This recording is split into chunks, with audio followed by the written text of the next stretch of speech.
N162 Goodwin Champions. This is the King Kelly issue. There's a couple highly prominent Hall of Famers from the 19th century.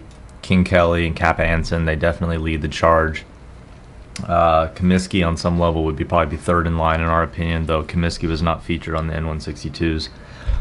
Offered here, it's freshly graded. This is the single finest copy I've ever seen. I mean, we've seen 7s and 8s and whatnot. This card was just graded, and you know, I can see some very subtle technical flaws, but this is a card that looks like an 8. Don't agree with the PSA grade exactly. It looks like a card that should have graded much higher. I think what they see as flaws were very harshly assessed, and frankly, this card looks like it could be reviewed for a quite a bit higher grade. It's dead centered. It's very, very clean. You never see them look quite this fresh. Looks like it kind of fell out of a pack just recently. Front and back, very, very nice. Is the recipient of our high-end designation, which isn't a shock. You know, it could have been an album card. We see just the subtlest of discoloration where it may have once been in an album. There's no residues or anything that we can really note, and I can't say it came out of an album for sure, but that and just a little bit of print transfer here, it's the only thing we see as flaw. And if that's what caused the card to grade only a 5.5, we just think that's exceedingly harsh. Card looks like it should be graded higher in our opinion, but the eye appeal being what it is, the market can decide the value for themselves. But yeah, it's just a really, really special offering of a 19th century issue that you just can't find in high grade very often.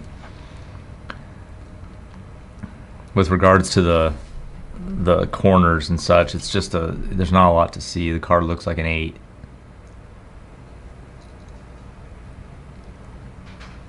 Very, very square, very few signs of circulation anywhere. The surfaces are just without defect. Again, on the back, I mean, it's generally clean. We don't see anything in the way of dirt or residues or anything along those lines. There's just a little bit of the excess print, a little bit of color transfer, and that's really it. The card's just exceptional.